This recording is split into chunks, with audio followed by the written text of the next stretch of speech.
And also we see witchcraft in the Odyssey, and we also see that now with the theme of the cultural interpretation of the magic and the evil eye and sorcery. And also we see when the Odyssey says, "You ask me my name is nobody. Nobody is what everyone calls me, but in order to survive, you must be nobody, no identity, no social integration, no self-esteem, no mental health. For one to have a good mental health, you should be valued by others, be seen as part of the community. They have none of that. They are nobodies."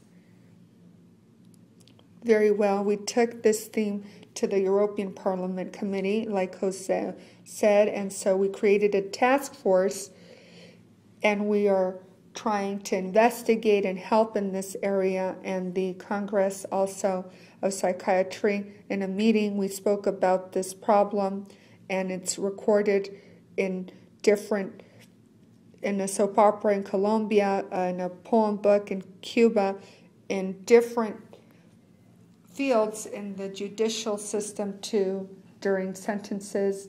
And there was a TV show that was trying to make a joke out of this, in a very dramatic theme to make a joke of it, racism. And while working with the human rights, how can they laugh about the immigrants? Nobody would make a show in which you laugh about those women who are being abused. They also said they were going to take this to Hollywood. I hope not. Really, if they were to make a comedy out of this would be no good. And it's also been recognized by other countries and languages in Japan and others. This is the book that I published last year. This is a version of the syndrome in detail. I've left a sample here at the foundation if you're interested in consulting the book. It explains the process and why I proposed the Ulyssess concept.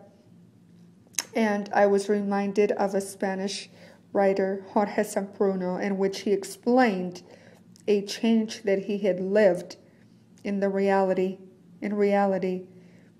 In Spain, there was a General Frank, his dictatorship, and he was sent to Spain in a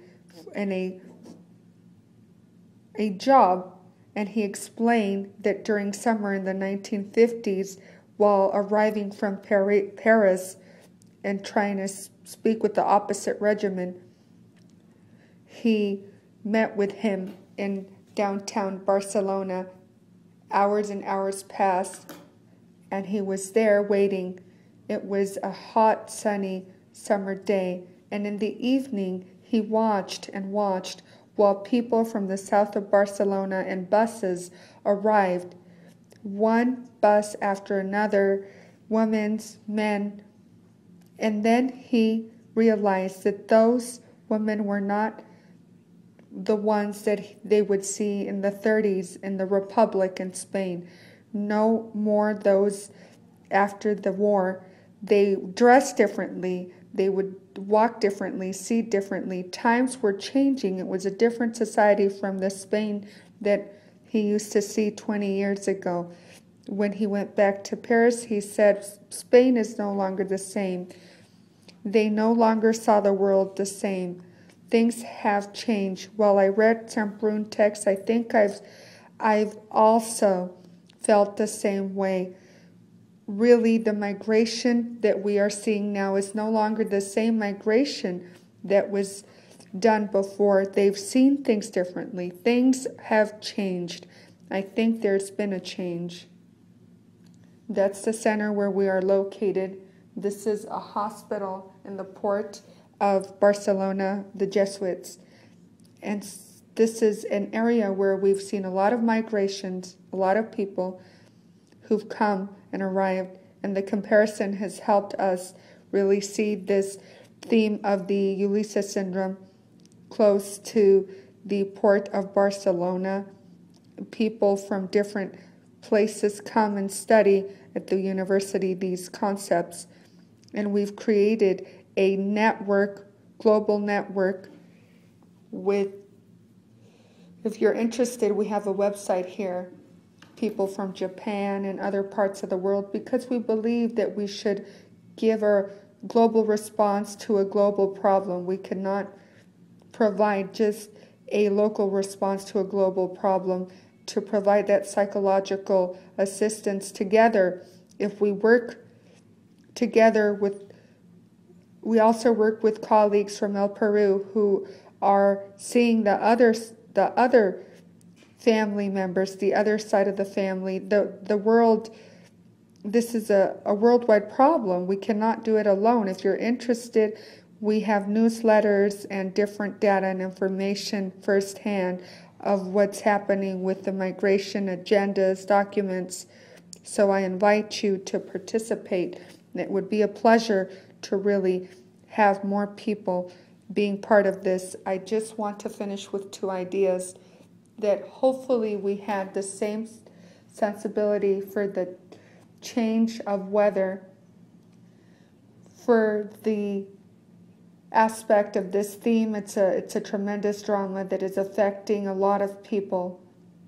And like a writer from Arabia said, really, with rights, but abstract, right? We always, this last idea, a lot of the realities of today's world were only dreams. The human rights and the women's rights, and hopefully we also see this just as slavery, as something of the past, the immigrant situation. Thank you very much.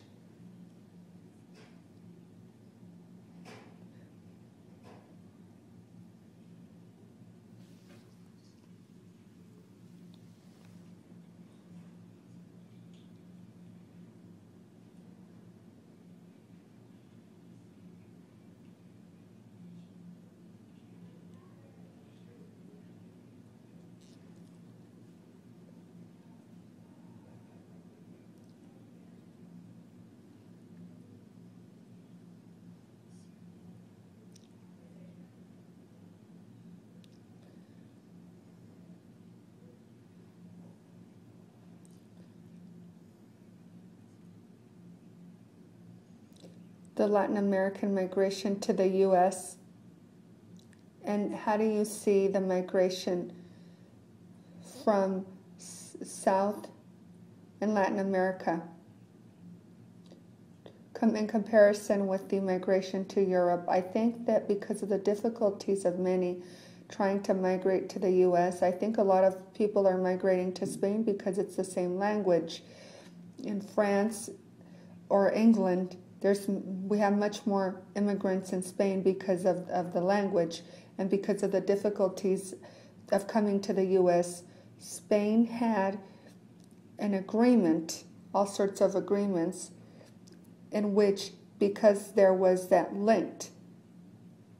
But in the last years, we've seen that there's more walls and barriers. But my question is, how is it that you see in Europe, this country, the USA, that is seen as the country of opportunity? I would say that the barriers that we see in Europe, USA was more of an open opportunity country. I think there's also barriers there. I think that things are being more uniformed. When we see what happens there, it's really similar to what's happening here. There's really not much of big differences. I think it's very similar. That's why I said that we should provide global responses to global problems. But it's true that we've seen how the U.S. has also changed.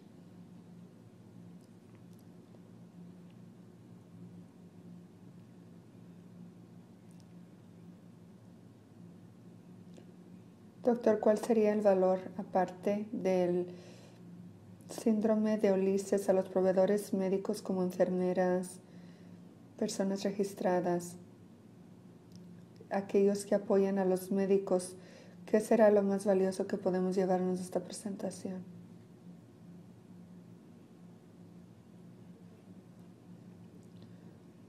Well, I would say that the idea that all of this suffering does not come without consequences. Everything that happens has a certain effect, cause and effect. It's impossible that so much suffering not have consequences. Secondly, these consequences are not always an illness. The tendency is that all suffering is seen as an illness, and I do not think that is adequate. If there is a problem, we have to see in the psychosocial area, provide that support, that human support, and also avoid that's the medicalizing or the use of prescribing and medications. It's a reality, it's a problem, but it's not an illness. Take in consideration that we can all help socially, creating those social groups, opportunities for them to communicate. All of that is going to be very good for them. First of all, thank you very much for your presentation. Not so much a question, but a comment. I saw the movie Beautiful this weekend. I don't know if you can comment about that, and also what people are suffering in Egypt. I've seen that also.